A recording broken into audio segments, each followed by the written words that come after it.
muito além do ensino.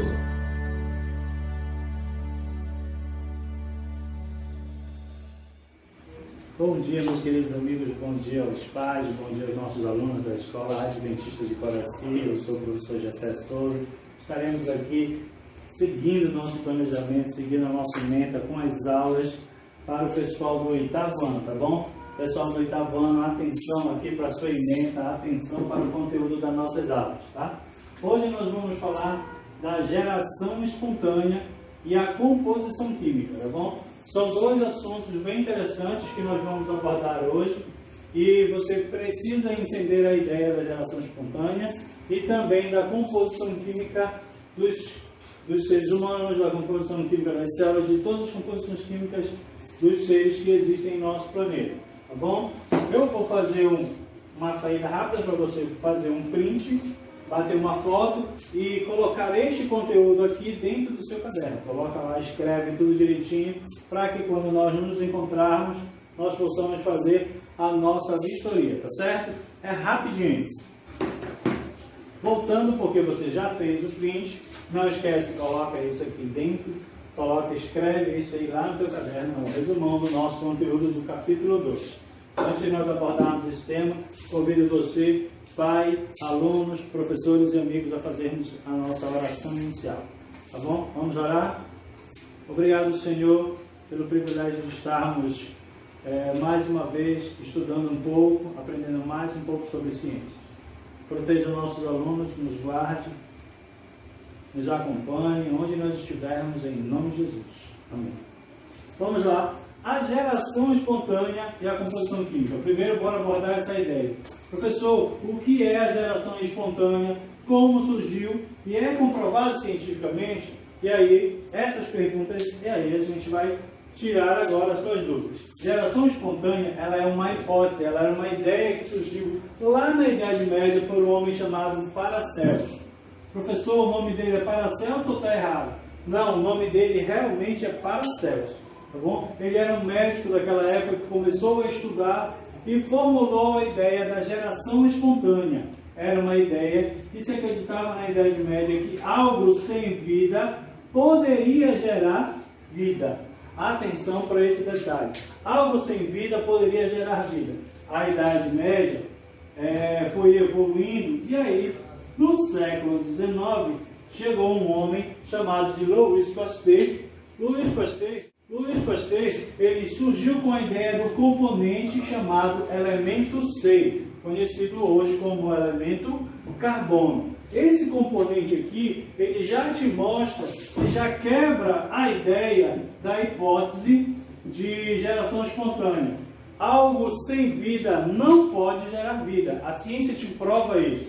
E Pasteur mostrou para eles que para se gerar vida, precisava-se ter vida. A vida só pode ser gerada de algo que também tem vida, certo?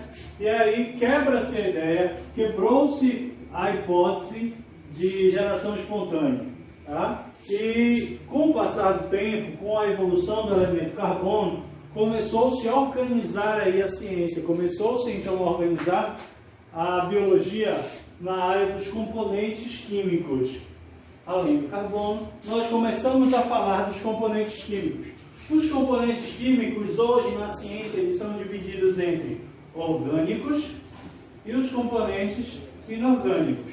Toda vez que você falar de componentes orgânicos, você vai estar falando, não esquece disso, você vai estar falando de 4 componentes. Você vai estar falando de carboidratos, onde a composição química dele é CHO. Para se formar o carboidrato, preciso ter carbono, hidrogênio e oxigênio juntos. Você tem proteínas, você tem vitaminas e você tem lipídios, tá bom? Esses são os componentes orgânicos. Isso aqui é importante que você entenda. E além dos componentes orgânicos, surge aí também os componentes inorgânicos.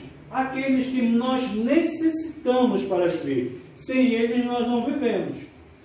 E surge aí o H2O, tá bom?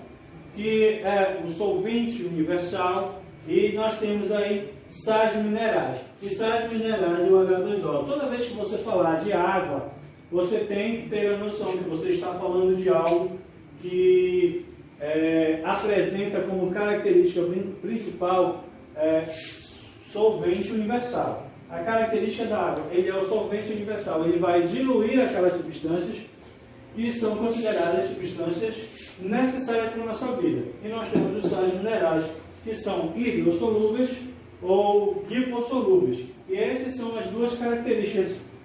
Presta bem atenção nesses detalhes, toda vez que você vai falar sobre esses conteúdos aqui. Esse daqui é o capítulo 2 da nossa agenda, tá bom? A nossa agenda vai nesses detalhes, toda vez que você vai falar sobre esses conteúdos aqui. Esse daqui é o capítulo 2 da nossa agenda, tá bom? A nossa agenda vai estar escrito lá na sua emenda, capítulo 2 da aula do 8º ano. Nós temos algumas outras coisas também a acrescentar, que nós vamos acrescentar agora. Isso. Nós temos um exercício aí lá da página 26, aquela atividade. A primeira questão ele fala sobre o princípio vital.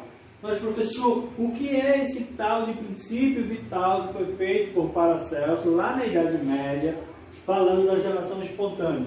E aí eu coloquei aqui uma resposta para você, um conceito. E esse conceito você já precisa saber, já precisa estudar, tá bom? Preste atenção, foca aqui. Toda vez que ele fala de princípio vital, capacidade de brotar seres vivos da matéria não viva. Quando ele te fala capacidade de brotar seres vivos da matéria não viva, ele está te falando de geração espontânea.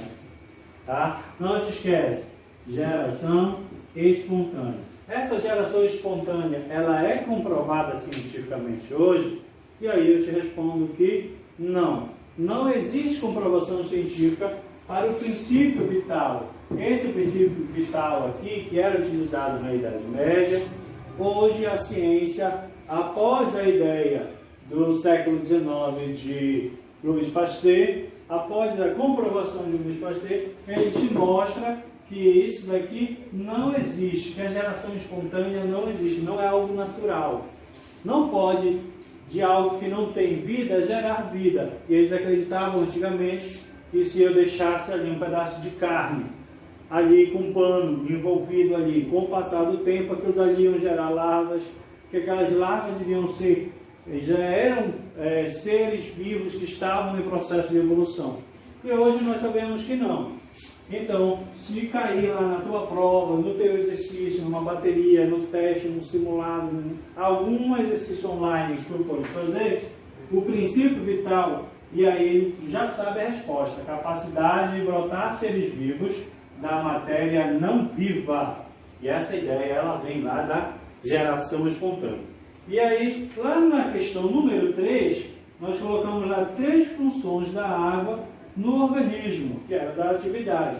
A água, ela tem a função de transporte, ela tem a função de dissolução de substâncias e ela tem a função de manutenção de temperatura. Quando a gente fala de transporte, ela tem a capacidade de levar uma substância que está